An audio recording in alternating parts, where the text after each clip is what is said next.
அருள்மிகு ராங்கியம் கருப்பண்ண சுவாமி கோவில் உரங்காப்புலி. புதுக்கோட்டையிலிருந்து திருமயம் செல்லும் சாலையில் 10வது கிலோமீட்டர் அமைந்துள்ளது இவ்வூர். கோயில் பெருமைகள் என்னவென்றால், இங்குள்ள முன்னோடி மற்றும் சப்பானி ஆகியோர் ஒருவருக்கு யார் கெடுதல் செய்தார்களோ அவர்களை திருப்பி தாக்க தயங்க மாட்டார்கள் என்பது ஐதீகம். இவர்களது சந்நிதியின் முன்பு எரிக்கப்பட்ட விறகு கட்டைகளின் சாம்பல் இருக்கிறது. இதை பூசிக்கொண்டு வீட்டிற்கும் சிறிதளவு எடுத்து வந்து பூஜையில் மனசக்தியுடன் வைத்து விட்டால் எப்பேற்பட்ட பிரச்சனையும் தீரும். கடன் விவகாரத்தில் ஏமாற்றியவர்கள், பெண்களை ஏமாற்றுபவர்கள் ஆகியோரை கடுமையாக தண்டிப்பார்கள் என்பது ஐதீகம். இவர்களது அரசாங்கத்தில் மன்னிப்பு என்ற வார்த்தைக்கே இடமில்லை. இவர்களை வணங்கிவிட்டு சட்டென திரும்பக்கூடாது. 10 அடி பின்னால் வந்து தான் திரும்ப வேண்டும். இந்த சன்னதிக்குள் நின்று சத்தம் போடக்கூடாது, வம்பு பேசக்கூடாது, பொய் சொல்லக்கூடாது. பெண்கள் சன்னதிக்குள் செல்ல அனுமதி இல்லை. ஆனால் வெளியில் நின்று வணங்கலாம். இங்குள்ள அகோர வீரபத்திரரை வழிபட்டால் பீடைகள், தீவினைகள், தோஷங்கள் பறந்தோடி என்பதும் ஐதீகம். இங்குள்ள முன்னோடி மற்றும் சப்பானி ஆகியோருக்கு யார் கெடுதல் செய்தார்களோ அவர்களை திருப்பி தாக்க தயங்குவதும் இல்லை என்பது மற்றும் ஒரு சிறப்பு. இந்த கோயிலின் நுழைவு வாயிலில் பிரம்மாண்டமான குதிரை சிலைகளுக்கு நடுவில் ஒருபுறம் ஆஞ்சநேயரும் மறுபுறம் கருடனும் காவல் செய்கின்றனர். தேவதாசி ஒருத்தி நடனமாடும் சிலையும் வானரப்படைகளின் உருவமும் வடிவப்பட்டுள்ளது. பார்வதியின் தந்தை தட்சன் பிராஜன் என்ற பெயரில் ஆடுமுகம் கொண்டு இங்கு அருள்வாளிக்கிறார். துந்துபி எனப்படும் ஆடுமுகம் கொண்ட இசைக்கலைஞர் இங்கு உள்ளார். இவரது மனைவி துந்துமி முன்னோடியின் சன்னதியின் முன்பு காட்சி தருகிறாள். இங்கு முத்திலே பிறந்து முத்திலே வளர்ந்த 6 கரம் கொண்ட முத்தாருக்கு அம்மனும் அருள்பாலிக்கிறார். இவளுக்கு சூள் ஆடு குத்தி வழிபாடு நடக்கிறது. இங்குள்ள அகோர வீரபத்திரரை வழிபட்டால் பீடைகள், தீவினைகள், தோஷங்கள் பறந்தோடிவிடும். அமர்ந்த நிலையில் உள்ள கருப்ப சுவாமியை காண்பது அரிது. இங்கே கருப்ப சுவாமி அமர்ந்த நிலையில் காட்சி தருகிறார். அவர் அருகே ஆஞ்சநேயர் காட்சி தருவது மற்றொரு சிறப்பு. ஏகம்மன், அரசப்பன், சஞ்சீவி ஆகியோருடன் மூலவராக அருள்பாலிப்பது அங்காள பரமேஸ்வரி அம்மன்.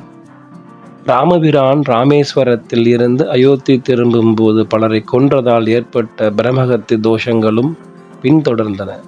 அவர் செல்லும் வழியில் ஒரு புளிய மரத்தின் அடியில் தங்கினார். அந்த மரம் இரவு வேளையிலும் உறங்காமல் இருந்து அவரை பாதுகாத்தது. எனவே இந்த மரம் உறங்கா புலி என பெயர் பெற்றது. இதுவே இக்கோவிலின் சிறப்பம்சமாகும்.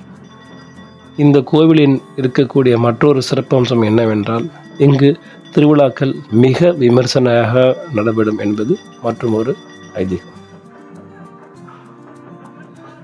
மக்களுக்கும் சகல ஜீவராசிகளுக்கும் எல்லா ஊர்களுக்கும் காவல் தெய்வமாக திகழ்பவர் கருப்பசாமி.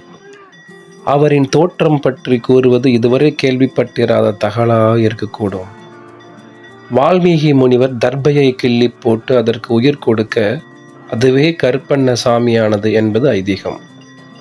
இதையே இராமாயண தகவலும் தர்பையில் பிறந்த கருப்பசாமி குறித்த பாடல் வரி இதற்கு சான்று பகரும்.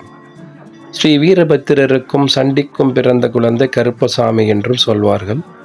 கருப்பன், கருப்பசுவாமி எனும் பெயர் கொண்ட மனிதர்களின் தலை வெட்டப்பட்ட புதைக்கப்பட்ட இடத்தில் கருப்பசாமி கோயில் ஏற்பட்டது என்றொரு ஆய்வு தகவலும் உண்டு.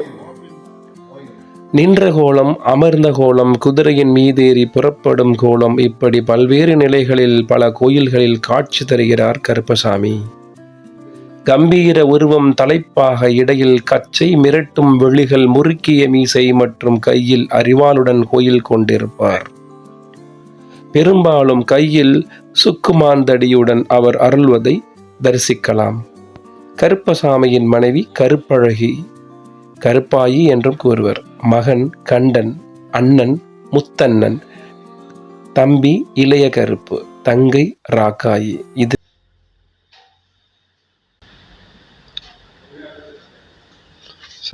துணைத் தலைவர், மாவட்ட துணைத் தலைவர், அவர் மகன் அவங்க. சரி, சாஸ்தாவின் சித்தத்தை ஆணையை நிறைவேற்றும் இவரை சித்தங்காத்தான் பீடா பகன் என்றெல்லாம் போற்றுவர். காவல் தெய்வம் கருப்பண்ண சுவாமி, கண்கண்ட தெய்வமாம் கருப்பர் பூஜைக்கு சுத்தமான நபர்களையே அனுமதிக்க வேண்டும். பூஜையில் அமர்ந்ததும் திருவிளக்கேற்றி வைக்க வேண்டும். பிறகு சங்கல்பம், நாள், நட்சத்திரம், திதியோகம், பெயர், கோத்திரம் ஆகியவற்றை சொல்லி வணக்கத்துடன் எந்த காரியத்துக்காக பூஜை செய்கிறோமோ அதை சிந்தித்து பூஜையை தொடங்க வேண்டும். முன்னதாக சத்குருவை நமஸ்கரிப்பது அவசியம். கருப்பசாமி தெய்வத்தை புஷ்பங்களால் அர்ச்சிக்கலாம். ஓம் நமோ பகவதே ஸ்ரீ ஏகமுக கருப்பசுவாமியே நமக என கூறி வழிபடலாம். நிறைவாக நைவேத்திய சமர்ப்பணம். இங்கு ஒரு விஷயத்தை கவனிக்க வேண்டும். ஸ்ரீமத் நாராயணனும் சிவபெருமானும் பரம்பொருள், சுத்த தெய்வம். சம்ஹார ஆகாரங்கள் வைத்து பூஜிக்கவே கூடாது. மது, மாமிசம் அனைத்தும் காமியார்த்தத்தில் உள்ளவை, துன்பம் கொடுப்பவை. உதாரணமாக, ஒரு ஆட்டையோ மாட்டையோ கோழியையோ வெட்டினால் அந்த உடலிலிருந்து உயிர் பிரிகிறது. அந்த அளவுக்கு துன்பப்பட்டு அந்த ஜீவன் பெறுகிறதோ அதை போன்று 2 அல்லது 3 மடங்கு துன்பம் கொலை செய்தவனுக்கு வந்து சேரும். இதில் எல்லளவும் சந்தேகம் இல்லை. கருப்பசாமிக்கு உகந்த